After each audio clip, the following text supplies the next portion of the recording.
In most of our videos, we use a static shot like this one right here on the tripod. We also use a lot of drone shots like this one right here. But if you're only using these two options, then you're missing out on something very dynamic.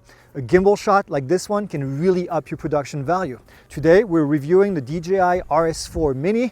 Let's get to it. Now, as you can tell, at Pilot Institute, we love using gimbals. We've been using them for a long time, starting with the original Ronin, actually. We also have this one right here on the jib. That's the RS2 Pro, RS3 Pro, RS4. We have the RS4 Mini on the smaller side of things. We also use like the smaller version when it needs to be more portable. We have this one right here, which is the Pocket 3. We have the Osmo Mobile 6. And yes, it took me a couple tries to get all of them. And finally, we have this one right here, which is the RS4 Mini, the latest and greatest from DJI. And as you can tell, it looks a little bit different. It's a different color. We don't love the color. I mean, I don't love the color. I think personally it's gonna get a little bit too dirty, but it comes with a ton of accessories. So we're gonna dig pretty deep into this new gimbal, tell you how it fits in the line of all the other ones, and then if this is something that should work for you. Let's talk about all the different parts and then put them together. When you get the gimbal, this is what it's gonna look like. It's pretty cool. It's got the auto lock function, which we haven't seen in the mini format. We've seen them before on the more pro version, the larger ones, which means that when you turn it on, it's gonna basically unlock, and then when you turn it off, it's gonna lock itself off easily. Then we have this little tripod here. I recommend that you put it in, very simple, but it's gonna help you, like these other gimbals, to be more stabilized on your work area as you set it up. Now, when you get the gimbal out of the box, it will come with this plate right here, and then also the plate that you're gonna mount to your camera. This is our Panasonic S5. We're gonna be using that as an example, but you're gonna mount that to the bottom of your camera, and then you're gonna slide this in. There's only really one way that you can put it in, so you'll find if you're doing it the wrong way. And then you have a little wheel right here that you can turn to do minute adjustment, and then you can lock it. Just like all the other places in here where you have something that slides, we have the ability to lock it. Make sure that it is locked in place before you go any further. Now, don't get fooled by the small size of the gimbal. It is actually pretty strong. It will be able to hold 4.4 pounds, which is the same thing that we saw on the RS3 Mini. Not as much as the 6.6 pounds that we see on the RS4, but there is a list of compatible cameras that are available that will work with this. Now, you can mount any camera that you want on here, obviously, but if you want to plug it in and use some of the functionalities in here that are in the camera and have the gimbal talk to the camera, then you're going to have to make sure that it is part of the compatible list. Now, depending on the camera that you use, you will have more or less compatibility with the settings in here. For example, on the Lumix S5, we can start and stop recording. We can change the ISO and change the aperture, but we can't do the autofocus.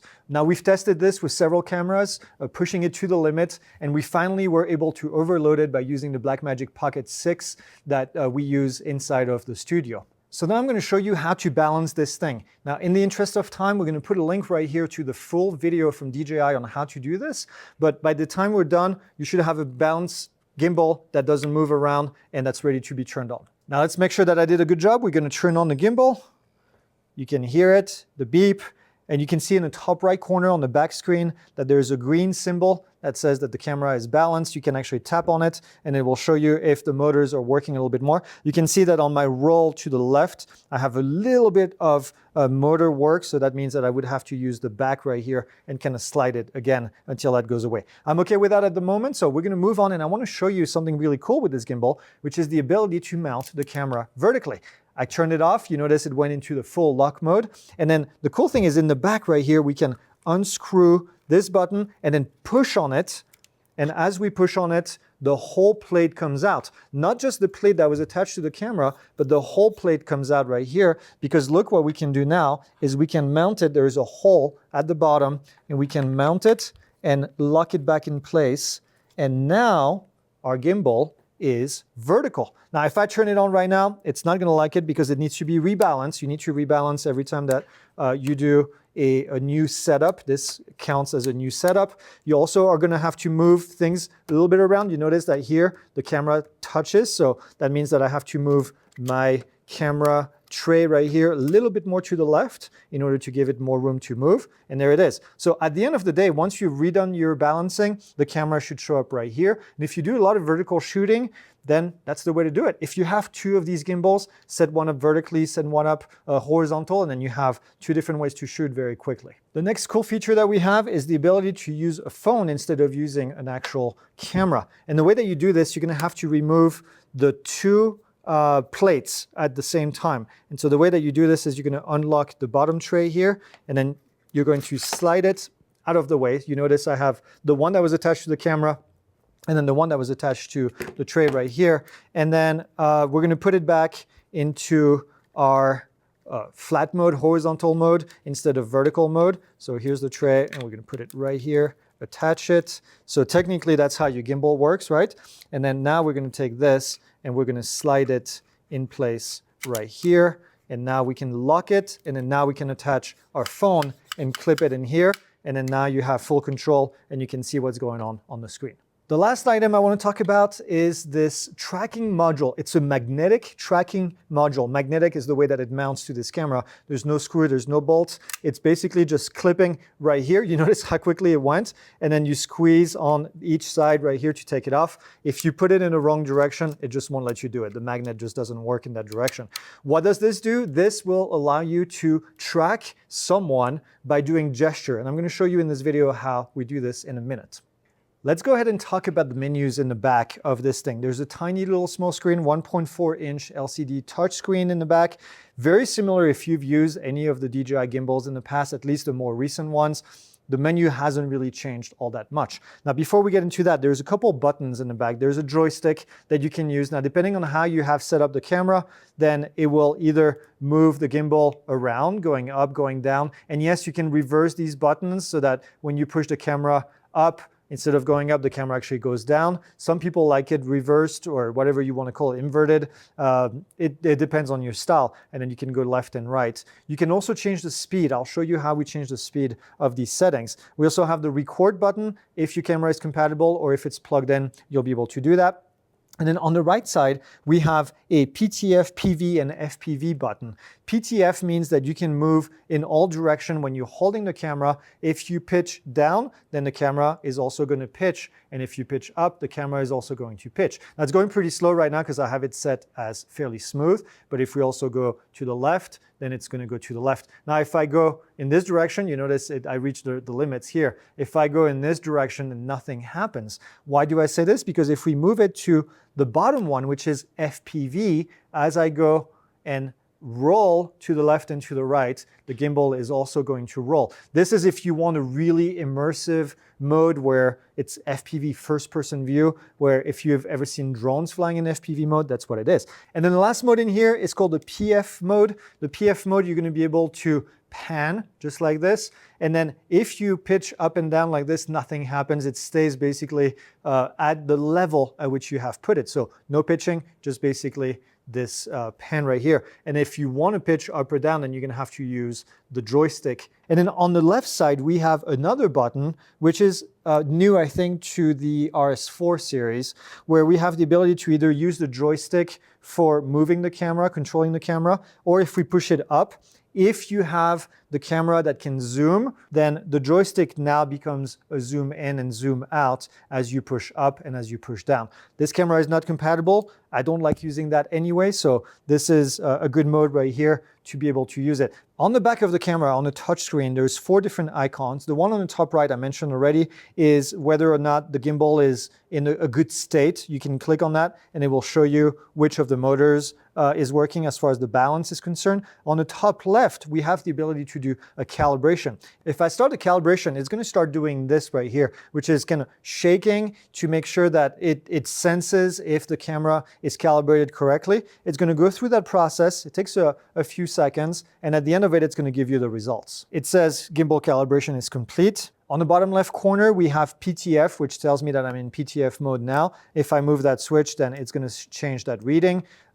That really is just for indication purposes. Changing it is only done via the button on the side. And then we have smooth. You can see when I click on smooth, we can have smooth or responsive. This is how quickly the camera is going to react two things. So I have it on responsive now, I have it on smooth. Notice how much smoother it is as I make a change. It takes half a second to basically move on to the next thing.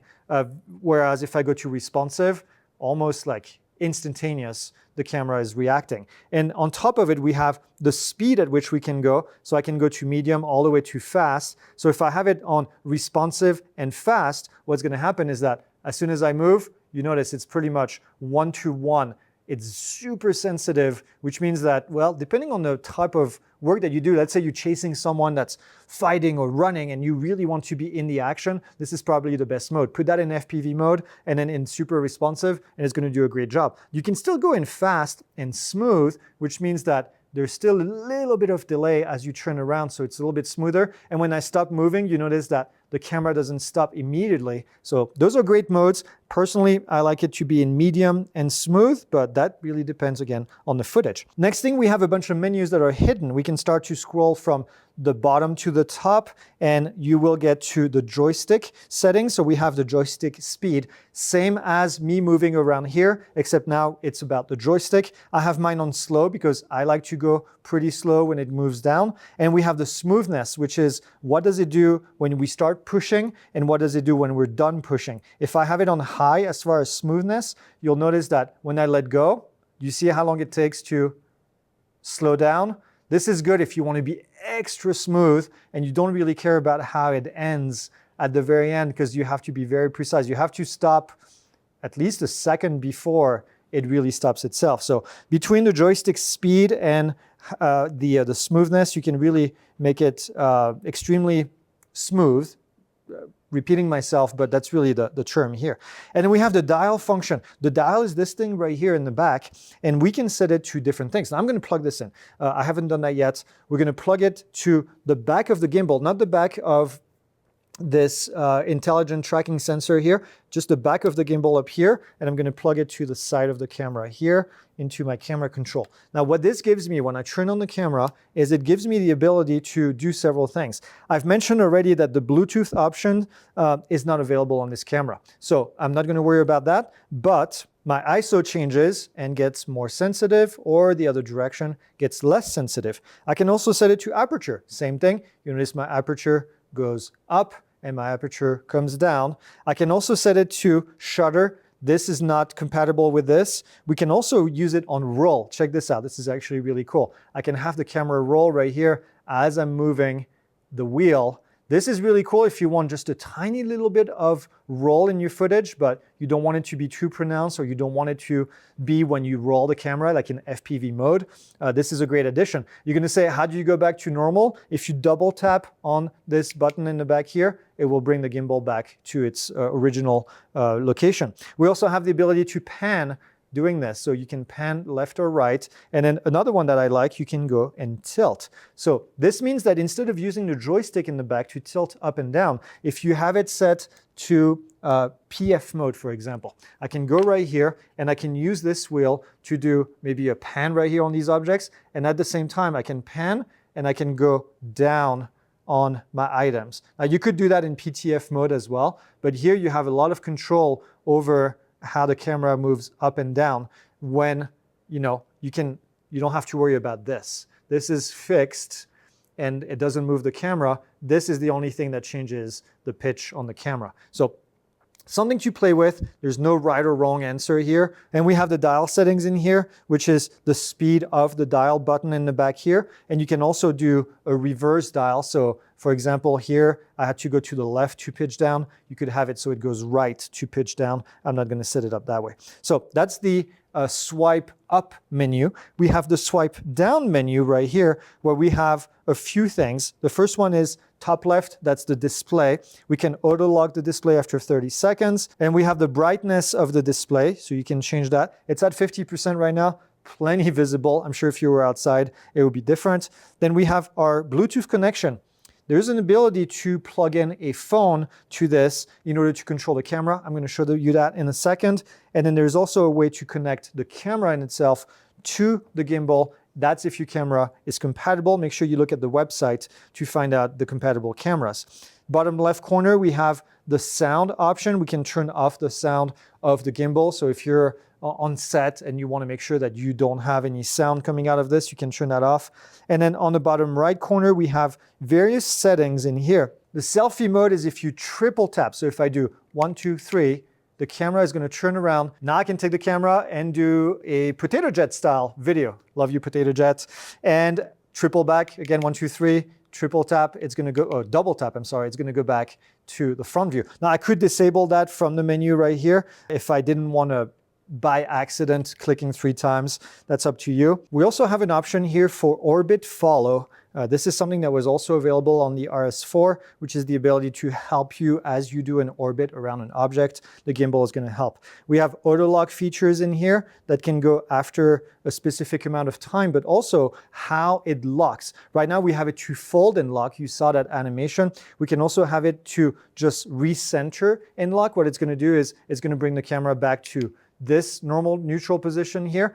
Personally, depending on what I'm doing, I like the fold and lock when I'm about to travel, but as far as keeping the gimbal here in place when I'm on shoot, I would prefer to do it this way with the center and lock. So that's up to you. We also have when it goes to sleep and what it does when it goes to sleep. In this case, recenter and lock as well. The next menu in here is the push mode. This is in order to push the gimbal in place if you wanted to do this by hand. I'm going to show you an example. If I do this right now, I don't have any of the push modes on. If I push the gimbal, it's going to try to return to its original state. If I have it on push pan, for example, and I turn that on, I can move the gimbal to where I want it to be and it's going to stay in place. Same for the push tilt. I can push it and put it right here. You hold it for a split second and then it keeps the thing in place. So there's also in here the horizon calibration. What this is the ability to make sure that your horizon is level. This camera, for example, has a level on it. I can tell that it is actually horizontal,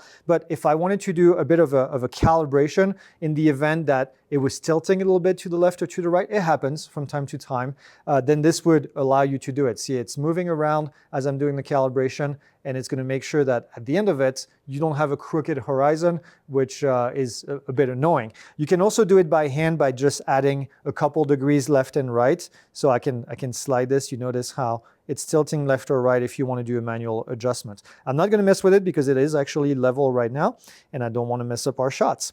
And then we have also the gimbal auto check option in here. It says make sure that the gimbal is balanced and hold stationary before starting the auto check. When you do confirm, what it's going to do is don't touch the table. It's going to do its little shake thing, and it's going to make sure that the balance is done correctly on the gimbal. It says auto check complete, gimbal status is good. We knew that because we had the green little button, the green little icon on the top right corner on the main menu. You can turn on or off auto off right here. I have it auto off just to save the battery. And we can restore the parameters. You know what that means. We have language, device info, firmware updates. There's a couple more things in here that are very typical for any kind of electronic devices. So let's swipe back up to get back to the main menu. Then we have our swipe from the left to the right, which is giving us the active track settings. And the first one is composition. This is really interesting here. It says keep current framing or center tracking subject. It means that when somebody gets in front of it, remember this little add-on right here is going to help us keep the camera on whatever the subject is that we've selected. In this case, if we keep the current framing, let's say that your object was on the left third or the right third of the image, then it's going to keep it there. If you have center tracking subject selected, then it's going to keep the subject right in the middle. We also have active track speed. If you're familiar with drones, which you should be if you're watching this channel, the active track is the same idea as what you see on your drone. So we have it on fast right now because we were doing some testing. If somebody gets in front of the camera, moves really fast, this is also going to move really fast to follow them. Then we have the ring light, which is that little light that you see right up here. I can turn it on or off, in this case, back on. And then to turn on this tracking, this auto tracking, you're going to be doing gestures. So to start and stop, we currently have it where you put your hand up like this, and it's going to pick you up. And then when you're done, you're going to put your hand up again and it's going to stop. And then if you want to take a picture, you're going to do the peace sign right here. It's going to start capturing the footage and you're going to do it again and it's going to stop. Now you can change that if you want to. There is the hand symbol. We have the pinching symbol. We have the peace sign. So you can pick whichever one you want in order to tell the camera what to do using gesture. Let's go ahead and talk about the battery life for this thing, which is fairly impressive for being this small. 13 hours. The RS4 was 12 hours. The Mini was RS3 Mini was 10 hours. Charging time is 1 hour and 50 minutes, but it does have fast charging. After a 30 minutes fast charge, it's actually going to run for 5 hours. So that's really impressive. You're in the middle of shooting a wedding maybe, you charge that for 30 minutes, you've got 5 hours to go. If you're using the fast charging, it will tell you on the back if you're using the fast charging by giving you that indication straight on the back screen. So one of the flashy new accessory for this gimbal is this tracking module right here, which unfortunately only comes with the combo pack, so you have to spend a little bit more money to get to it.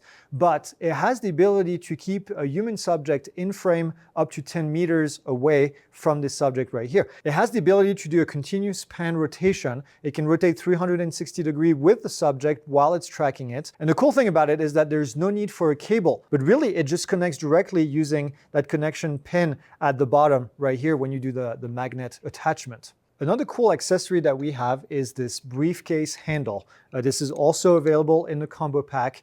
It comes with the ability to mount anything with a cold shoe right here. There's 2 of them on each side. You could technically mount the receiver for a microphone, DJI mic, and then you could put the transmitter for the DJI mic right here. And as you mount this to your gimbal, then you would be able to hold the gimbal and also talk at the same time right here into the microphone. So a really neat little update. Also, I appreciate the touch where there's a hole right here to put the USB cable to go and connect it directly without having to remove this handle. And then there's a 1/4 right here as well if you want to add a rosette or anything additional. This brief case handle, you can change the angle of it depending on how you like to hold it. So very, very useful. You can also put this little tripod right here at the bottom if you needed to, or attach a tripod head or whatever it is that you want to add right here. But yeah, very, very useful. Like I said, only comes in the additional pack. This is also very useful if you want to do something very low to the ground and you want to really get down right here and hold the camera without having to just hold it from the main grip. That's the great way to do it. So like I said, only comes in a combo pack, unfortunately. Another cool thing that we've seen with other gimbals from DJI is the ability to use the app on the phone right here to control the gimbal from a distance. This is very useful if you want to be kind of behind the scene controlling and you don't want to be just right next to the gimbal. And the way that you do this is you're going to have to find your gimbal style, RS4 Mini in our case, and then find it in the list. Once it's turned on and you have your Bluetooth turned on, it should show up on that list. You can click on it, it will connect. And then we have the ability to do different things. Starting from the top, it says create. And when you create, this is where you have access to some controls. The virtual joystick here is pretty cool because you have the ability to use this bottom joystick and move the camera around. You notice as I go left, as I go right, I go up, I go down, and it tells you where the camera is kind of located at this point in time. We can also do the roll using the bar that's right on top of it. It rolls left, it rolls right, and you can push recenter to bring the camera back. Obviously, you can change the speed and the smoothness on each of the axes, which is really cool because if you want to do something that's really nice and smooth, you can dial this in right here before you start recording. We can do the force mobile. I really like this one as well. So we're gonna have to enable force mobile to get started. So watch what I'm doing. I'm gonna keep the phone right here. I'm gonna have it vertical, kind of on the same plan as this gimbal, and I'm gonna push force mobile right here. And now when I rotate in one direction, pan, it pans. I can go down and up, and I can, in some cases, do the roll. You notice it says 0 on the roll right now. If I bring the roll on each axis, then I can fully control the camera. So this is really cool and very responsive. Look at the speed at which it's doing it. And you can do different speed, again, pan, tilt, and roll. And then you can also change the smoothness if you wanted to. So if I wanted to do a tilt that's a bit smoother and the roll that's a bit smoother, then I can do that. You notice that as I stop, it takes a few seconds to also stop. This is really cool. It's always fun to play with. I haven't really found a way to use it in real life, but it is something that's available. When you're done, basically just get out of this or turn off, unclick that button, you'll be ready to go. The next thing that's really cool is the panorama function. Now this is really useful if you are doing photography and you wanted to just take a couple shots.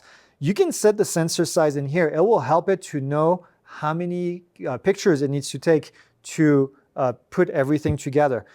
Focal length, overlap, how much overlap you want between the different things, and then the interval between taking all these pictures. And what you notice in here is we have the ability to grab the corner. So if I grab the corner all the way to the left, notice what the camera is doing. We have 180 degrees, and let me bring it down so to really explain how this works. 180 degrees, the camera is now facing me.